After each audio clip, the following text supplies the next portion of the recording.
Hi everyone, welcome to back Lakshmi Bhaskar kitchen. ఈ ఛానల్ని చూస్తున్న ప్రతి ఒక్కరికి థ్యాంక్ యూ సో మచ్ అండి. ఈరోజు మన రెసిపీ సింపుల్ అండ్ టేస్టీగా చేసుకునే గుమ్మడి పండుతో పులుసు చేసి చూపిస్తానండి. ఈ గుమ్మడి పండు పులుసు అరుదుగా మనం అకేషన్లోనో సంక్రాంతి పండగకు చేసుకుంటాం కదండి.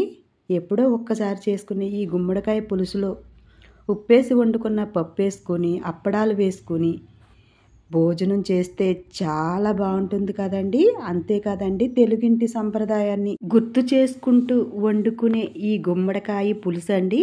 దీన్ని దప్పలం అని కూడా అంటారు. బెల్లం వేసుకుని గుమ్మడికాయ దప్పలం ఇలా పెట్టుకున్నారంటే చాలా బాగుంటుందండి. ఈరోజు నేను గుమ్మడికాయ దప్పలం ఎలా పెడతానో మీకు చూపిస్తానండి. ఇంకెందుకంటే ఆలస్యం, మనం కిచెన్లోకి వెళ్ళిపోదాము. నేను ఒక గుమ్మడి పండు తీసుకున్నానండి. చాలా బాగుందండి. గుమ్మడి పండు బాగా అయిన పండు, ఫ్రెష్గా ఉందండి. దీన్ని 2 బద్దలుగా చేశానండి. ఈ లోపలున్న ఇత్తనాలు, పీచు అంతా కూడా తీసేయాలండి. వీటిని ఇత్తనాలు, పీచు తీసేసి శుభ్రంగా ఇలా చిన్ని చిన్ని ముక్కలుగా కట్ చేశానండి. చూసారు కదా, ఈ సైజు ముక్కలు కట్ చేసుకుంటే సరిపోతుందండి. శుభ్రంగా వాష్ చేసి ముక్కలను పక్కన పెట్టాను. స్టవ్ మీద ఒక కళాయి పెట్టి స్టవ్ వెలిగించి ఆయిల్ వేసానండి. ఆయిల్ వేడెక్కిన తర్వాత 1 స్పూన్ జీలకర్ర, 1 స్పూన్ ఆవాలు, 1 పావు టీ స్పూను మెంతులు, ఒక 6 ఎల్లుల్లి రేఖలు కచ్చా పచ్చా దంచి వేసానండి. 4 ఎండుమిరపకాయలు వేసి పోపు లైట్గా ఇలా బ్రౌన్ కలర్ వచ్చేలాగా వేపానండి. ఇందులో 4 పచ్చిమిర్చి సన్నగా చీల్చినవి వేశాను. అలాగే 2 రెమ్మల కరివేపాకు దూసి వేశానండి. ఇది కూడా ఒక్కసారి పైకి కిందకి కలుపుతూ పోపు లైట్గా బ్రౌన్ కలర్ వచ్చిన తర్వాత నేను ఒక పెద్ద సైజు ఉల్లిపాయలు 2 ఉల్లిపాయలు తీసుకున్నానండి. 2 ఉల్లిపాయలు కూడా సన్నగా ఇలా కట్ చేశానండి. వేసేసి ఉల్లి ముక్కల్ని ఆయిల్లో అటు ఇటు కలుపుతూ బాగా మగ్గించాలండి. ఒక పావు టీ స్పూను పసుపు వేసాను. పసుపు వేసిన తర్వాత ఉల్లి ముక్కల్ని పైకి కిందకి కలుపుతూ మెత్తగా అయ్యేంత వరకు ఉల్లి ముక్కల్ని మగ్గించాలండి. ఇలా మగ్గిన ఉల్లి ముక్కల్లో ఒక పావు టీ స్పూన్ ఇంగువ వేస్తున్నానండి. ఇంగువను కూడా ఒకసారి పైకి కిందకి కలిపి ఇంగువ మగ్గిన తర్వాత శుభ్రం చేసి పెట్టుకున్న గుమ్మడి పండు ముక్కల్ని అయితే వేసేస్తున్నానండి. ఈ గుమ్మడి పండు ముక్కల్ని వేసిన తర్వాత ఒక్కసారి ఆయిల్లో పైకి కిందకి బాగా ఇలా కలుపుకోవాలండి. పోపు అంతా గుమ్మడి పండు ముక్కలకి పట్టేలాగా కలుపుకొని ఒక 10 నిమిషాలు అయితే మూత పెడుతున్నానండి. 10 నిమిషాల తర్వాత మూత తీసానండి. గుమ్మడి పండు ముక్కలు లైట్గా మగ్గాయి. ఇప్పుడు ఈ ముక్కలు మగ్గిన తర్వాత పైకి కిందకి ఒక్కసారి బాగా కలిపి 3 స్పూన్లు కారం వేస్తున్నానండి. కారం కొంచెం ఎక్కువే పడుతుంది. నేనైతే 3 స్పూన్లు కారం వేసాను. అలాగే రుచికి సరిపడగా రాళ్ళుప్పు వేస్తున్నాను. ఉప్పు కారాన్ని ఒక్కసారి ఆయిల్లో ఒక 2-3 నిమిషాలు ఏగనివ్వాలండి. ఇలా కలుపుకుంటూ ఉప్పు కారాన్ని ఒక 2 నిమిషాలు ఏగిన తర్వాత 1 స్పూన్ ధనియాల పొడి, ఒక హాఫ్ స్పూన్ జీలకర్ర పొడి వేస్తున్నానండి. ఒకసారి పైకి కిందికి ఇదంతా కలిపేసుకోవాలండి. ఇలా కలుపుకున్న ముక్కల్లో నేనైతే ఒక చిన్న లోట అండి, లోటతో నీళ్లు పోస్తున్నాను. ఇలా పైకి కిందికి బాగా ఏగిన తర్వాత ఉప్పు కారం నీళ్లు పోసేస్తున్నానండి. చూసారు కదా, నేను ఒక లోటాడు నీళ్ళు అయితే వేసానండి.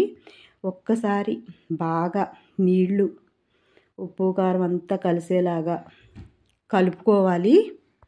ఇలా ముక్కలన్నీ బాగా సదిరి మూత పెట్టేస్తున్నానండి. ఒక 10 నిమిషాలు మూత పెట్టి మూత తీసానండి. 10 నిమిషాల తర్వాత చూసారు కదా, ఇలా అయితే గుమ్మడి పండు ముక్కలు మగ్గిపోయాయండి. ఇప్పుడు ముక్క ఉడికిందో లేదో చూసుకోవాలంటే ఇలా ఏదైనా ఒక స్పూన్ పెట్టుకుని చూసుకుంటే సరిపోతుందండి. నేను ఒక పెద్ద నిమ్మపండు సైజు చింతపండు తీసుకుని పులుసు తీసి పక్కన పెట్టానండి. ఇప్పుడు ముక్కలు ఉడికిన తర్వాత పులుసు వేసేసాను. ఒక్కసారి గరిటతో పైకి కిందికి బాగా కలిపేసానండి. ఇప్పుడు ఒక బెల్లం ముక్క అయితే వేస్తున్నానండి ఇందులోను. బెల్లం వేసుకుంటేనే బాగుంటుందండి గుమ్మడికాయ పులుసులోను, లేకపోతే వగరుగా ఉంటుంది. నేను ఒక బెల్లం ముక్క అయితే గుమ్మడి పులుసులో వేసి ఇంకొంచెం నీళ్లు వేసానండి. ఒక్కసారి గరిటతో మళ్ళీ పైకి కిందికి కలిపేసాను. మూత అయితే పెట్టేస్తున్నానండి. ఒక 15 నిమిషాలు గుమ్మడి పులుసు అయితే ఉడకనివ్వాలండి. నేను 15 నిమిషాల తర్వాత మూత తీసాను. చూసారా, గుమ్మడికాయ పులుసు అయితే ఉడికిపోయిందండి. ఈ కంటెంటెన్సీలో గుమ్మడికాయ పులుసు ఉడికితే చాలా బాగుంటుందండి. ఎందుకంటే మనం పప్పు వేసుకుని పప్పులో పులుసు కలుపుకొని తినాలంటే ఈ కంటెంటెన్సీ ఉండాలి. మరీ ఎక్కువగా ఎగిరిపోతే తినడానికైతే బాగోదండి. ఇలా పులుసు కింద ఉంచుకోవాలి. చివరిగా నేను ఒక గుప్పుడు కొత్తిమీర వేస్తున్నానండి. కొత్తిమీర వేసి పైకి కిందికి ఒక్కసారి ఇలా కలుపుకోవాలండి. పులుసు చూస్తుంటేనే బాగుంది కదండి, చాలా బాగుంటుందండి. సంవత్సరానికి 1-2 సార్లు తింటాం కదా ఈ గుమ్మడికాయ పులుసు. నాకైతే ఆకలేస్తుందండి. నేనైతే భోజనం అయితే పెట్టేసుకుంటున్నాను.